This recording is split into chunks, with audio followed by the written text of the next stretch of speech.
Bonjour à tous. À travers une vidéo et un fichier PDF publié récemment, nous avons dénoncé des pratiques qui ne sont pas bibliques. Pratiques que nous avons vues, entendues et qui ont failli nous détruire, mais qui, nous le savons, détruit d'autres et continueront encore à en détruire. Voilà pourquoi nous les avons exposées. Aujourd'hui, ceux qui mentent, qui insultent, qui maudissent, qui ont un langage inapproprié tel que les nombreuses moqueries, les plaisanteries sur l'apparence physique du prochain, ceux-là font des dégâts dans le corps de Christ et pourtant ils sont acclamés. Ces mêmes personnes sont connues pour des faits parfois très graves à l'intérieur et inconnues du grand public. Est-ce là l'héritage des pères et le témoignage du Seigneur devant l'Église et les nations? Notre intention à l'égard de ceux que nous connaissons n'est pas de condamner celui qui s'est repenti réellement devant le Seigneur, mais bien ceux qui ont continué et ou qui continuent dans le mal à l'insu de l'Assemblée et qui se voient octroyer un rang honorable au milieu des enfants du Seigneur. Nous attendons le temps du Seigneur pour tout dévoiler selon sa volonté, car c'est par l'Esprit que nous voulons opérer toutes ces choses. Les intéressés connaissent très bien la vérité sous la vidéo qui a été faite à notre rencontre, car aucun humain ne peut mentir à son propre cœur.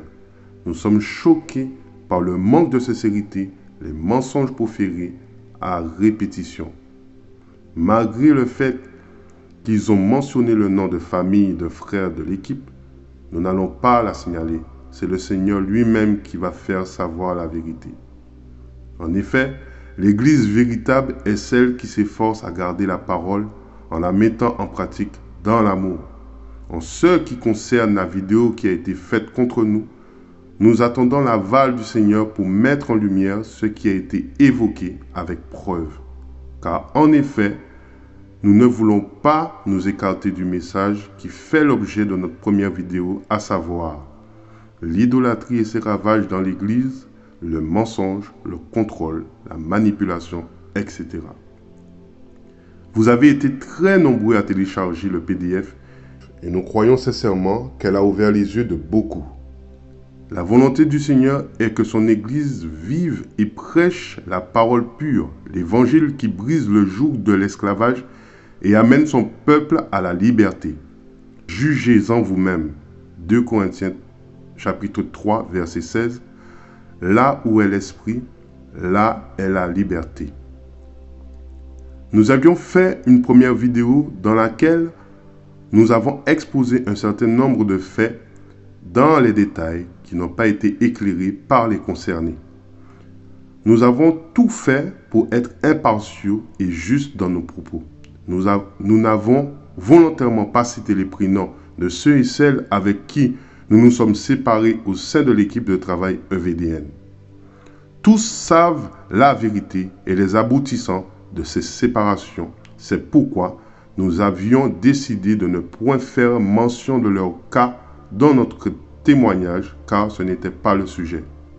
Mais hélas, certains mentent devant le monde entier. Nous aimons l'Église du Seigneur, mais voir le mal et voir des familles détruites est insupportable. Nous ne pouvons pas rester sans rien dire. Le Seigneur lui-même jugera le mensonge et les faux témoignages de chacun. Concernant les deux vidéos, quant à la personne qui a fait la vidéo seule dans sa voiture, nous nous sommes séparés d'eux, lui et sa femme, à cause de la doctrine et pour quelque chose de grave qui voulait imposer parmi nous, à savoir le mariage d'un chrétien et d'une inconvertie. Nous avons des preuves, des messages et des photos. Et ça, tous le savent. Et le deuxième, celui assis devant une table, ce qui lui a été reproché, c'est la légèreté et sa proximité avec les femmes à l'unanimité. Et à ce sujet, nous l'avions fait asseoir. Par la suite, il a fait part qu'il avait à cœur de se retirer avec sa femme. Trésor lui-même, devant plusieurs témoins, avait dit de lui, le deuxième témoin, qu'il a un esprit de séduction. Nous constatons avec stupéfaction que ceux qui témoignent dans ces vidéos sont ceux qui encourageaient les frères et sœurs à travailler pleinement au sein de la vision EVDN. Lors d'une réunion de travail, en effet, la femme du premier témoin nous avait dit avoir reçu du Seigneur qu'il faudrait quitter les assemblées pour intégrer pleinement la vision. En ce qui concerne le deuxième témoin, il avait lui aussi tenu les mêmes propos, nous disant que c'était le moment de quitter les assemblées pour travailler dans la vision EVDN. Certains d'entre nous n'étaient pas prêts, qui ne voulaient pas se précipiter.